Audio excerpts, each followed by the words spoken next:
po, good evening. Para po ito sa lahat ng mga OFW na tayo na dito sa ibang bansa, ingat-ingat po tayo.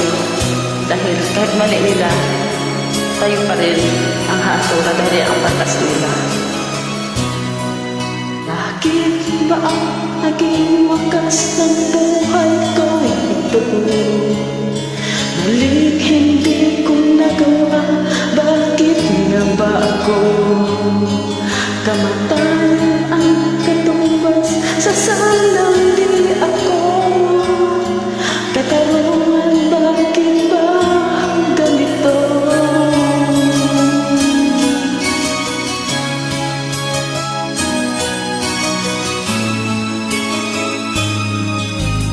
Marami ng katulad ko nasa ibang bansa, inaapi, sinasaktan, kasama'y laging luha.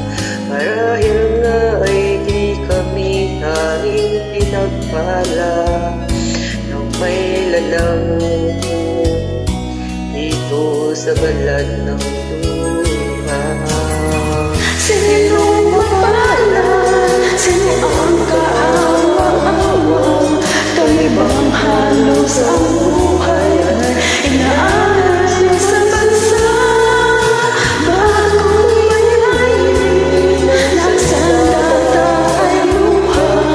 Bigyan naman niyo kami kahit na kunting awa.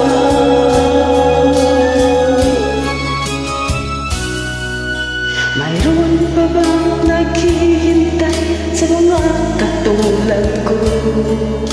Mayroon pa bang pag-asa na lumigaya sa mundo? Sana'y huwag nang maulit ang isang katulad ko.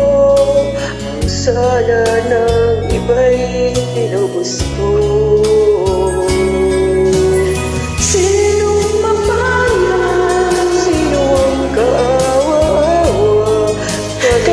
Halos ang buhay ay inaaral sa bansa.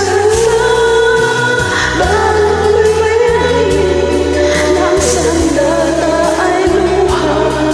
Bigyan naman ninyo kami kahit na kunting awa.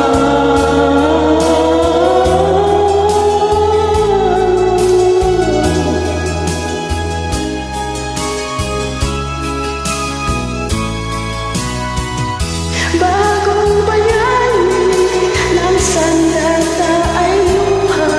Bigyan naman ninyo kami kahit na kunting awa. Sinong magalat? Sino ang kaawa-awa?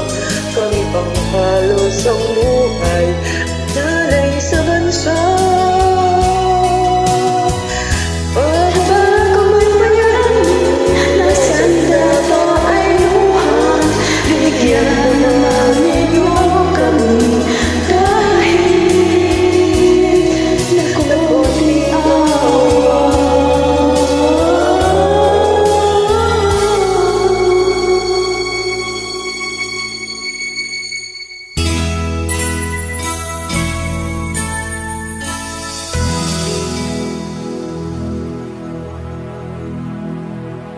Thank you guys para sa mga OFW. God bless to all.